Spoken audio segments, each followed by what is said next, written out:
Today is D-Day. We're going to go drilling. That seed that I was doing on a previous video, we're now putting that in the ground. So I've done the headland on this field. I put the drill this year on the new Hollands because I've got issues with guidance on the Massey, and it looks like it's a 3 gram part. So I'm not particularly inspired to do that at the moment. So the New Holland's got guidance on it, which will work fine. So I'll put it on New Holland. We've done the headland on the field. We've got about halfway across the field. It's drilling really nicely, this one, but it is a lovely bit of dirt on here.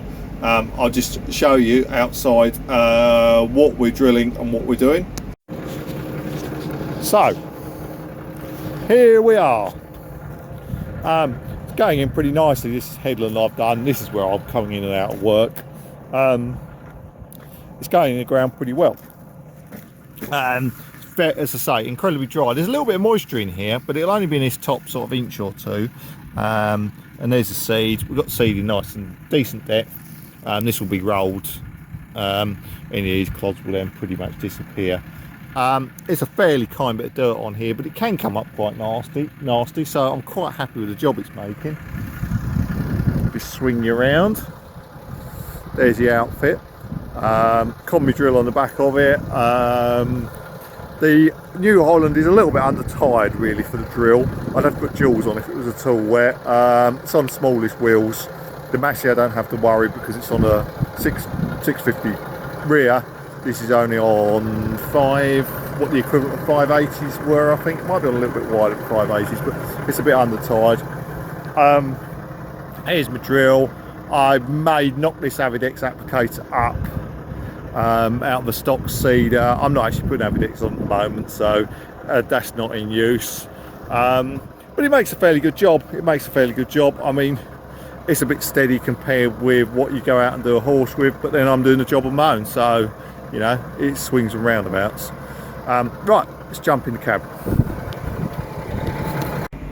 Right, I know Clarkson said he could get an excess missile to launch easier than he could putting seed in the ground.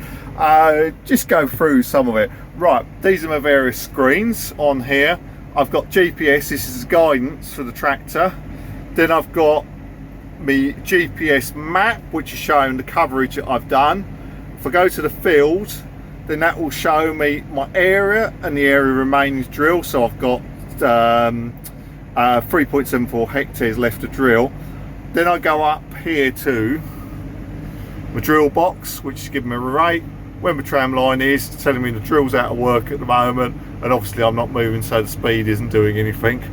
And then on this joystick here I have various controls for the drill, and then I have another set here. So it probably would be fairly daunting if you've never done this job before. So first job I have to do, put the fan into work. Next job I have to do, put the engine to the right revs, which is on this button here, which is now set up. I then have to switch PTO on, which is this one. Right, now we go into work. So, see where I can do this. I'll put this into drive. It's going to bleep at me, as these things always do. Put that into forward there. Now I press the joystick forward and that will go into forward. Then as I'm coming into work, I'm going to press this button here, and this will put my guidance in. So it's now looking for the mark.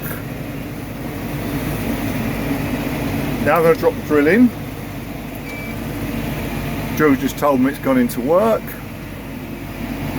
I'm actually going to have to remark that because I've sat here on the headland, the guidance has gone out. Hang on 2 secs. So what I've done is I've just remarked that, so the GPS is in the right place. Drop my drill into work. Drill's into work, make sure I take that out of tram line. I'm going to drop my marker down now on this button.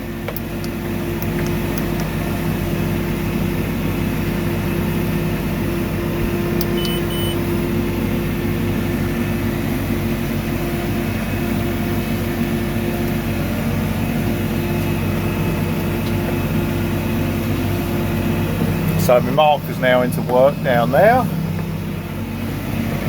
Now it's following a line. I don't have to touch anything.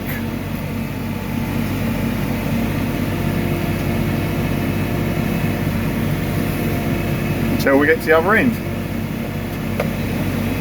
So, as I say, if you're not familiar with the job, and this tractor as well is now all set up to drill, so I don't have to touch any of the settings.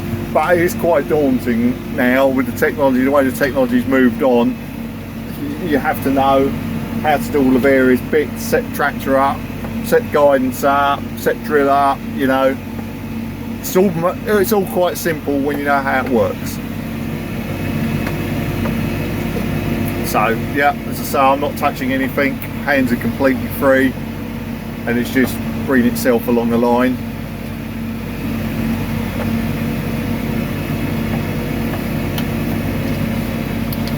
Put that into cruise. And then as I'm coming to the end here, it will start to bleep to tell me that we're coming towards the boundary. Everything likes to bleep at you, drill likes to bleep at you, tractor likes to bleep at you.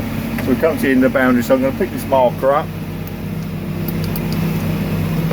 slow down, lift the drill out, and we start to turn, so it's bleeping at me, telling me I'm on the boundary.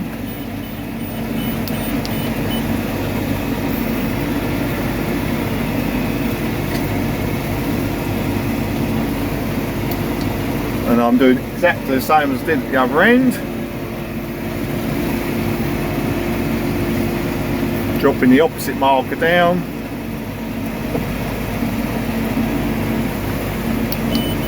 Into work. Marker down. Drop drill in. Guidance is in. Drill's beeped at me to tell me that's gone into work. Other way I'll go again.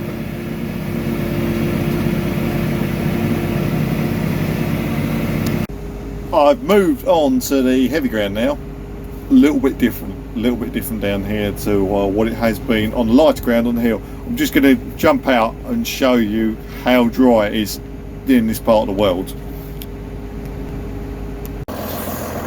So this is Dustbowl. I mean, seedbed, I know a lot of the light ground farms will be horrified, but seedbed wise, it's not bad. This is after linseed, this is following linseed. But just look at it. It is, and there is no moisture deeper down. It is just so dry, with plenty of seed on. Thing is, I've looked at the forecast.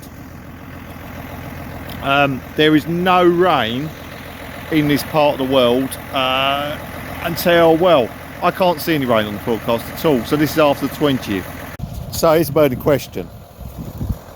Do we leave this until we after get some rain, which could be in November, or do we drill it in the hope we do get some rain, even though it's not the best of conditions, and hope for the best? Well, the trouble is on this heavy ground it has two stages, wet or dry. So whichever choice you make isn't going to be ideal, and I've found in the past that if you leave this until it gets wet, that's it, and then everything struggles, you knacker the soil structure. You know, it's just a horrible job as well, working when it's dark and you're trying to muddle crops in. So I think in hindsight, because we've got no rain on the forecast, it's almost made the decision for us that actually we're just going to have to get on with it and do bits and pieces at a time. But my God, do we need some rain down here.